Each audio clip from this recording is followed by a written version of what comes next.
Justement, c'est parce que parmi tous ces butoirs pour la pensée, j'en ai cité deux, qui sont le premier c'est l'existence de deux sexes, et puis j'ai soigneusement évité d'en citer un troisième, que je cite là maintenant, qui est le fait tout à fait incongru pour la pensée humaine, et qui a posé problème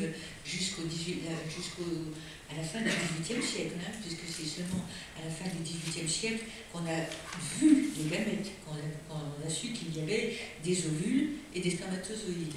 Et il a fallu encore attendre plus d'un siècle, avec la querelle entre les ovistes et les homunculistes, pour décider, pour savoir, avec la génétique, pour savoir qu'il fallait la rencontre des deux et que chacun des deux transmettait la moitié de ses gènes. Parce que dans la querelle entre ovistes et homunculistes, notamment, on pensait que l'enfant, par exemple, était tout entier contenu dans les spermatozoïdes. Bon. Donc, avant, la question qui est posée, c'est celle-là. Comment est-il possible que les femmes aient la capacité non seulement de se reproduire à l'identique, c'est-à-dire de faire des filles, parce que ça n'aurait étonné, je crois, personne, que d'un moule sorte la forme qui correspond au moule. Mais elles ont la capacité de faire du différent. Et les hommes, eux, n'ont pas la capacité de faire du différent, mais ils n'ont même pas la capacité de faire du même. Donc il y a une grosse question quand même qui est posée pour l'humanité. C'est si on disait que les femmes pouvaient toutes seules faire des enfants, c'est à quoi sert le genre masculin? C'est vrai que ça pose problème. On en rit, mais pour les généticiens modernes, c'est une question qui est vraiment posée. Parce qu'il y a une débauche de production masculine de spermatozoïdes, bon, mais qui n'est pas du tout indispensable, par exemple. Et la question qui est posée, c'est à quoi sert véritablement le genre masculin. Bon, enfin, c'est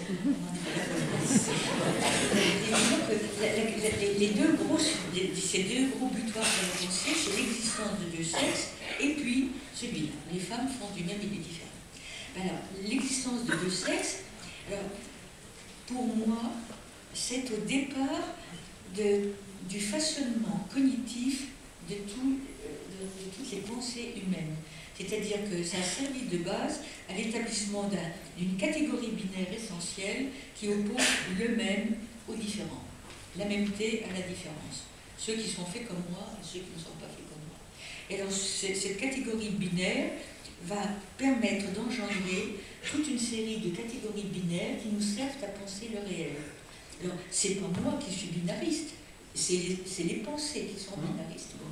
Alors vous opposez, et nous ne pouvons pas penser, essayer d'imaginer qu'on puisse exprimer quelque chose sans avoir recours à des catégories binaires qui opposent implicitement ou explicitement, en voilà déjà une, l'abstrait et le concret, je ne sais pas, le chaud et le froid, le sec et l'humide, l'actif et le passif, le pur et l'impur, le saint et le malsain, enfin, nous ne fonctionnons, enfin, l'immanent et le transcendant, nous ne fonctionnons qu'avec des catégories binaires. Il a fallu par la suite attribuer le tiers, c'est évident. Mais enfin, c'est des catégories binaires.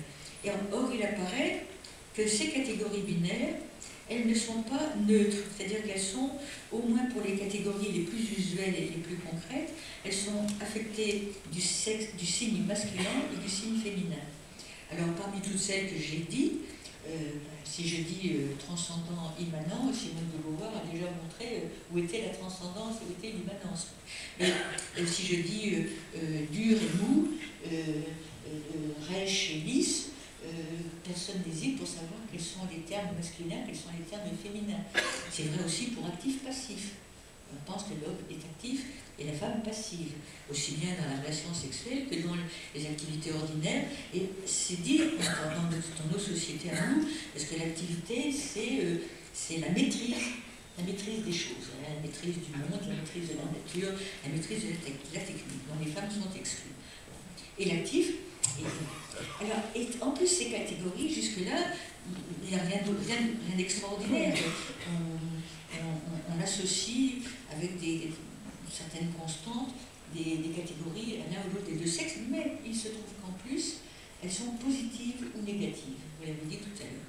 Et qu'on s'aperçoit que de façon récurrente, les catégories positives sont masculines et les négatives sont féminines. Et ce n'est pas une question de sens des mots, parce que j'ai cité actif-passif exprès, c'est un des très beaux cas.